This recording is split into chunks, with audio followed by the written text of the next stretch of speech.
of fake. Joseph Smith was a fraud. It's written all over him. An obvious charlatan. Now that's not an interesting fact in itself. There have been numerous charlatans down the ages. The question you have to ask yourself is, could you vote for a presidential candidate, a candidate for the job of most powerful man in the world with his finger on the nuclear button, who is a gullible fool who believes Joseph Smith? Now I could imagine a retort to what I've just said. Suppose the other candidate is a devout Christian. Perhaps suppose he believes that Jesus walked on water, turned water into wine and so on. Aren't his beliefs equally ridiculous? Well, we have to ask the question whether the other candidate, whoever that might be, really is a devout Christian. I must say in this case I doubt it. But he could very well be an atheist, and he would have to pretend to be a devout Christian in order to get elected. So we put that on one side and ask, in any case, whether Christianity, even fundamentalist Christianity, is quite as daft, quite as idiotic as Mormonism, and I think it isn't. Christian scriptures are genuinely ancient. The translations from Hebrew and Greek that Christians use are in a language contemporary with the translators. The Book of Mormon is not ancient, it's recent. The language of its alleged translation is ludicrously anachronistic.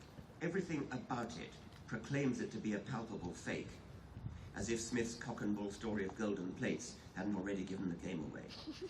Smith was obviously a man steeped in the King James Bible, and he made up a whole new set of scriptures in the same style of English. Setting aside the mountebankery of Smith's English style, many of the core beliefs of Mormonism run counter to everything we know for certain about the colonization of America. As I said before, DNA evidence utterly refutes the claim that Native Americans are a remnant of the House of Israel. The idea that Jesus visited America is preposterous.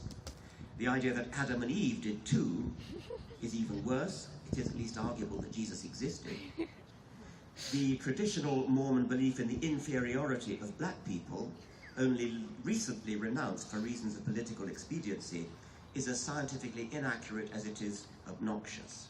The great prophet, so-called, Brigham Young, even prescribed the death penalty for interracial marriage. Joseph Smith himself was given to having revelations when they were convenient to himself, as for example, when he would have a revelation that God wanted him to take a particularly desirable young woman as yet another wife. Now, it's of course possible that a presidential candidate who is born Mormon no longer believes it. But if this candidate has served as a Mormon bishop, if he has excommunicated people for the crime of leaving Mormonism, excommunication would seem a bit superfluous for the crime of leaving Mormonism, but never mind. If he has baptized his dead father-in-law, who was an atheist, well, to say the least, we are entitled to ask him to stand up and ask some questions. While no one blinks an eye over the fact that atheists are disqualified from office, or indeed politicians are afraid to mention being an atheist, some even contend that atheists are not even real US citizens, we are accused of lacking morality, and yet no one seems to be allowed to even question a candidate who gets his or her moral guidance from a racist, misogynistic charlatan. I would like to see journalists ask any presidential candidate about his religious views. If the candidate happens to profess Mormonism, then I think he should be asked by journalists and by his opponent, do you believe this list of Mormon beliefs? If so, you are of course entitled to stand for president, but we as voters are equally entitled to conclude that you are a gullible fool who is not fit to be president.